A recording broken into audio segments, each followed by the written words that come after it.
এটা হলো গাপ্পি মাছের একদিনের যে বাচ্চা জন্ম নেয় সেই বাচ্চাগুলি এই সমস্ত ট্যাঙ্কে দিই আমরা। বিশেষ করে দেখেন এই গাপ্পি মাছের যে একদিনের বাচ্চা, এই বাচ্চারা যে ট্যাঙ্কে দেব সেই ট্যাঙ্কে 7 থেকে 8 দিন আগেই ট্যাঙ্কটাকে সেট আপ দিয়ে রাখি।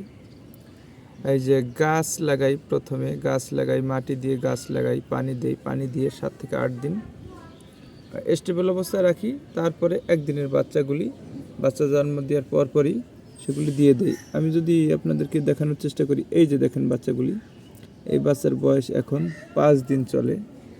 এই যে দেখেন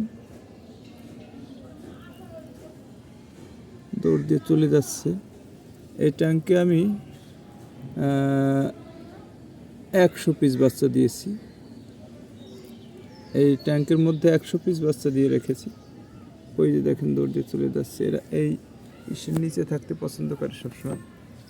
এই যে দেখেন,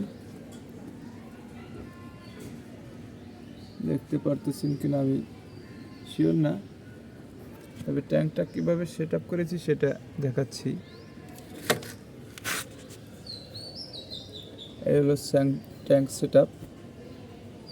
এইভাবে যদি ট্যাঙ্ক সেট আপ করেন তাহলে আপনার গাপ্পি মাছের বাচ্চাগুলি মানে এমন একটা পরিবেশ পায় যে ওরা নদী নালা খাল বিলে যেভাবে বেড়ে ওঠে, ওদের কাছে মনে হয় ওই রকমই একটা কোথাও আছে, যেখানে ভয়ের কোনো কারণ। এই যে দেখেন, এই যে বাচ্চাটা দেখালাম, এই যে এরা দৌড়ে চলে যাচ্ছে, ওই যে দেখা যাচ্ছে, এই যে যাচ্ছে। এখানে 100 পিস বাচ্চা দিয়েছি। আসলে এই যে গাছের ভিতরে লুকিয়ে থাকে বেশিরভাগ টাইমে। ওই যে কয়েকটা বের হয়েছে দেখেন। তো এরা এইভাবেই থাকে, এরা গাছের ভিতরে আড়ালে, গাছের ডালের নিচে, পাতার নিচে বসে থাকে। আর খাবার অটোমেটিকলি এই মাটি এবং গাছ থাকার কারণে অটোমেটিকলি এখানে খাবার জন্ম নেয়। আমি সামান্য কিছু প্যালেট খাবার দেই। তো এই যে যেমন এখানে 100 পিস বাচ্চা দিয়েছি।